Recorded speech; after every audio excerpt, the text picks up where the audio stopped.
Hello, my name is Daniel Fong. I'm an estate planning attorney. Welcome to my channel, Fong Law. Today I want to share a real and thought-provoking case. A few years ago, a couple living in the United States set up a living trust, placing their assets into it.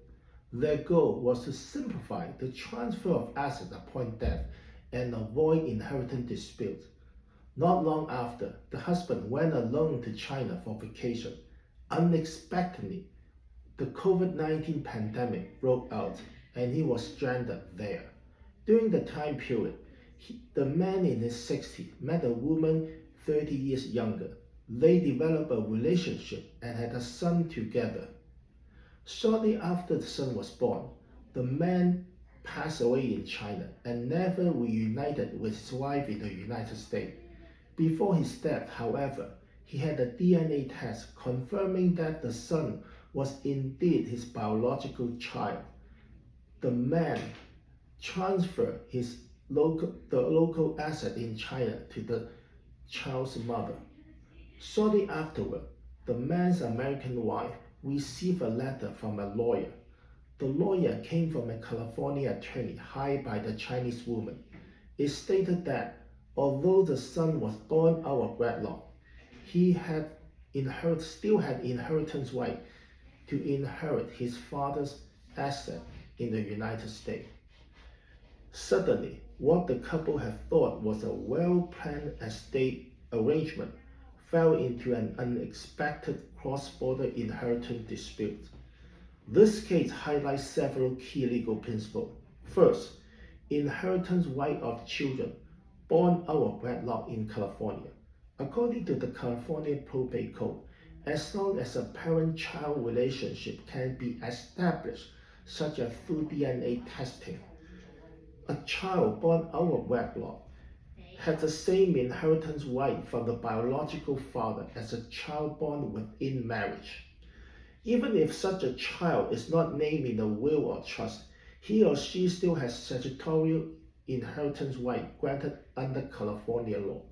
Second, the strength of trust protection depends on execution detail. Although the couple has set up a living trust, if the trust did not explicitly exclude future children born outside marriage, those children may still be entitled to inherit. Third, risk and unpredictability of cross-border assets. China's legal system is different from that of the United States. The husband act of privately transfer his asset in China during his lifetime might not have been a legal issue there, but in the United States it could spark disputes between family members and trust beneficiaries, especially when trust beneficiaries were unaware of it. This underscores the risk of cross-border asset transfer. This story offers several valuable lessons. First, trust should be reviewed and updated periodically. A trust is not a set it and forget it document.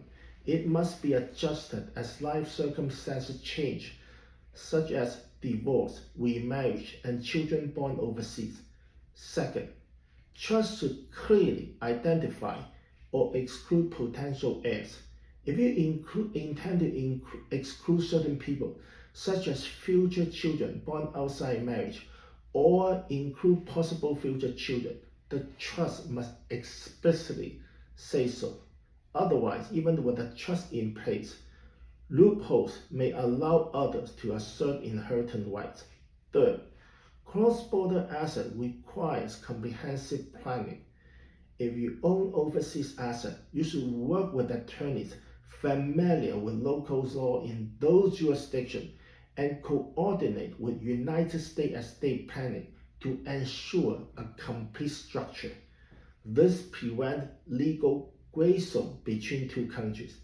In conclusion, if you want to use a trust to protect your family and assets, remember this: the effectiveness of a trust comes from detailed precision and ongoing maintenance.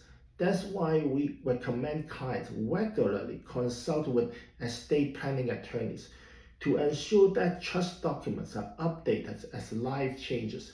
If you like this video, please share, subscribe, and like.